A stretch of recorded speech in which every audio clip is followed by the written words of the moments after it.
السلام عليكم كلنتو عن داودة كسر معلومات كسابسن هيئة سردون كيهودا ee Mossad macluumaadkan waxaan filayaa inaad ka heli doontaan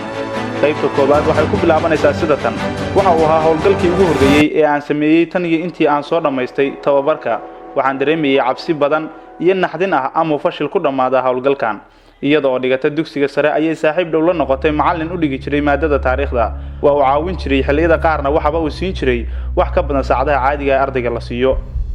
maalin sabti ah oo iskuulku fasax u ahaa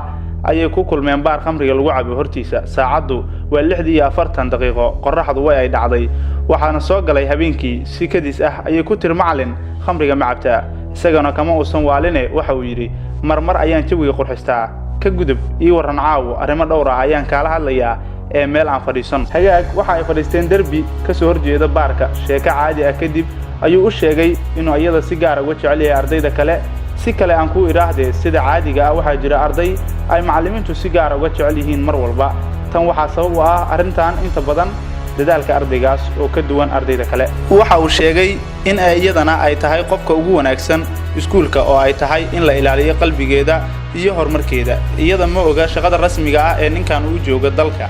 balse waxay og tahay inuu yahay macallin ka tirsan macallimiinta iskuulka markiiba waxa uu sheegay inuu dhawaan u safri doono magaalada Tel Aviv ee caasimadda Israa'iil waxa uu sheegay in dalxiis caadi ah iyo jawi bedelasho u aadaya xilligaas oo ay fasax ka dhimanayd 14 maalmood waxa uu uga sheekeeyay quruxda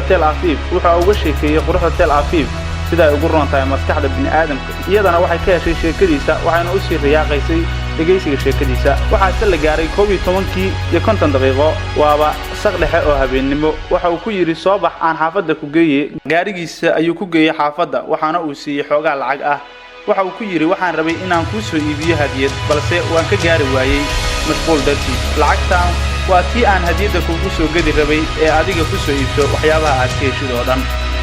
lacagtiisa waxay u dhigantaa lacagta abeed uu mushaar ahaan u qaato bishii waa dareemi kartaa dareenka qofkaas uu yeelanayo isla xilligaas waxay la ahayd riyo iyo inay hurdayso waxayna jeclaanaysaa agtoogiisa xaafadda ayuu keenay isagana waxa uu ku laabtay gurigii waxa uu qadka telefoon kula xiriiray saraakiil ka sareysay isagoo u sheegay in la siiyo muddo bil ah si uu qabto dhowr howlgal oo cajiib ah subaxii isniinta ayuu fasalka soo galay gabadhii waxay fadhidaa kursiga koobaad ee ugu horeeya safka muddo ayay xaaladdan sidaan ahayd oo soo jiidasho ku sameynayay gabadha yar iyadana mar walba way sii jeclaanaysay dhawaanshaha macallinkan waxay u aragtaa qof wanaagsan oo qalbi fiican macallin naxariis badan iyo saaxiib qurxoon oo la weeshado inuu yahay waxa soo dhawaaday fasaxii waxa dhiman 4 maalmood oo kaliya waxaana la gelayaa fasax bil ah macallinka ayay u timid waxayna ku tiri fasaxa meesha aad aadayso ayaan ku raacayaa waxa la gaaray fasaxii waxaana ay isku diyaarisay safarkeedii iyada iyo macallinkeeda ayaa u wada duulaya magaalada Tel Aviv ee caasimadda Israa'iil subax khamiis ah ayayna ka soo baxeen madaarka Qaahira ee dalka Masar